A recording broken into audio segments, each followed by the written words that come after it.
Hey everyone, and welcome back to the channel. So today, let's take a look at the 2026 Audi S3.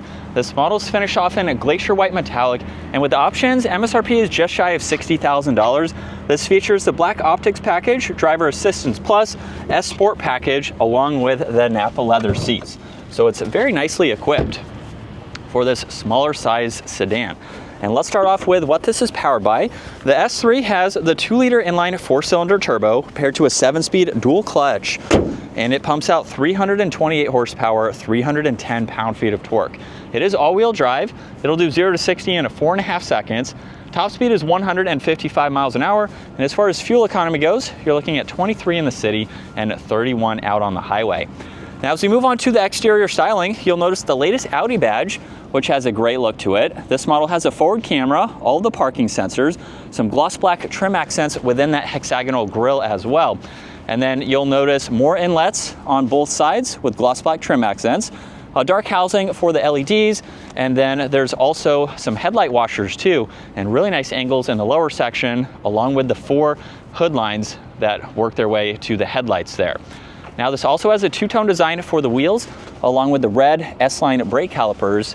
You'll notice a lot more gloss black for the lower trim. It's on the power folding side mirrors where there's a turn signal.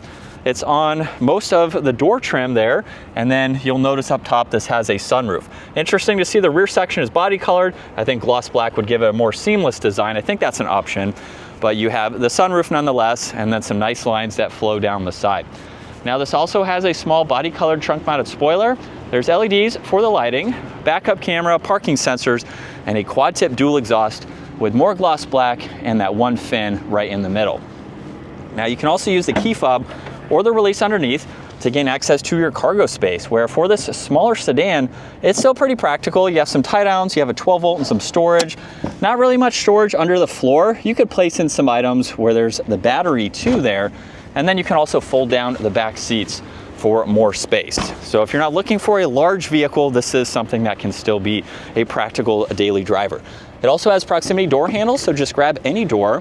Where this has Alcantara, there's also red stitching, Sonos audio, a little bit of storage, ambient lighting, and then the nappa leather seats with the red stitching.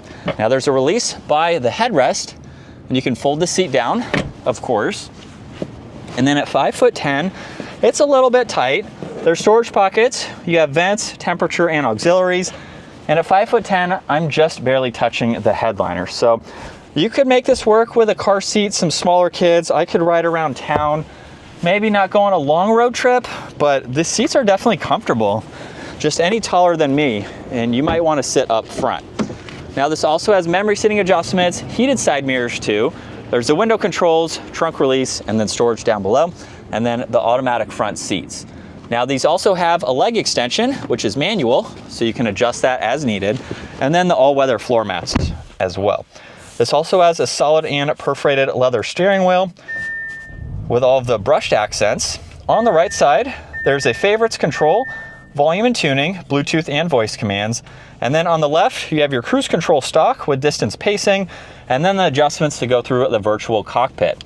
So if I just start going left or right, you'll notice the upper portion of the screen will select what you are on, and then you can also scroll up and down depending on the screen and the extra information. Now, let's say you want to pull up the navigation. You can push on view, and now you can have it in full screen. So that way it can be more helpful, much easier to see. And then you can also go through the rest of these settings as well. So just depending on that configuration. And then there's paddle shifters behind that. Now, you have a little bit of storage, more ambient lighting, headlight and fog light adjustments. You have an air vent on both sides of the gauge cluster there, and then the large infotainment system. Now, on the home screen, you can swipe through all of these icons and get through all of this information as needed. And when you go into vehicle, this is how you can get into your drive select. So you can adjust those. You can get into your seats, your AC, you have your lighting, and there's also some shortcuts on this left side. So you can quickly get through all of that. Now, there's also another screen down below where you can view your climates. So there's temperature, fan speed, where you'd like the air to go. This model has heated seats, and then you have defrosters and a few other adjustments for that. There's also some shortcuts down below for your drive select, traction control, engine start stop. There's the hazards and a shortcut to the camera system, so you can pull this up while you are still in park. This model also has parallel parking, so you can use those features as needed, and then you have several angles, so that way you have no shortage of visibility. This is the toggle that you can get into for parallel parking, and then you also have the drive assistance. So there's a few tech features here you can turn on and off depending on what works best for you. Now there's auxiliaries with wireless charging. Volume is just by swiping your finger around the outside of this control where you have tuning and mute and power, and then this is how you put the vehicle into reverse. So you can bring up a camera system, and then you can also get into drive for sport mode, and then park's located in front. Now there's an e-brake, a 12-volt storage, and a cup holder. You get a little bit of storage in the armrest, a locking glove box, and then garage door buttons, dome lights, and with most of the Audi models, you have this perforated sunshade. So you can actually open up the sunroof and keep the sunshade closed. If you want that open air feel, but you want to keep the sun off, you have the option to do that. I think that is really neat to see. And then here's a look at visibility. So it's very easy to see over both shoulders, even with how small this vehicle is. And still in dynamic plus second gear, here we go. And we're up to speed. I know it wasn't a big acceleration, but this is definitely a fun vehicle. That is the RS3 that we also made the comparison with, so you can take a look at that video and the full review on that RS3. But this is what it's like to be behind the wheel of the S3, where it's definitely a nice place to be. We have a lot of nice materials, and you have different ways that you can spec this, of course. So this is almost to the highest trim for the S3. I believe it tops out in the mid $60,000 range. And then of course you can spec it less if you're not looking to spend that much. So just depending on what your budget is and also the power that you are looking to get. But definitely a comfortable and smooth vehicle to drive. So if you want a luxury focused sedan, this is a great option to go with. Some people might say it is expensive for its sizing, but you get a lot of great materials, you get a good amount of performance, and you get a luxury focused vehicle as well. So there's definitely some benefits to this model over some other competitors. And yeah, definitely sounds good.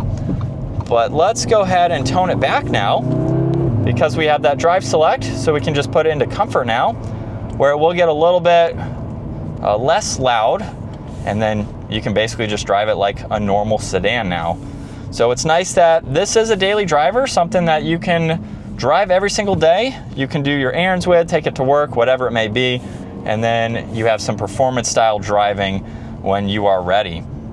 But that is going to wrap it up for the 2026 Audi S3. Once again, huge shout out to Audi Northlake for providing this for me today.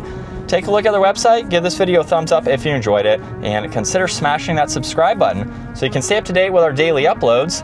And I will see you all in the next video.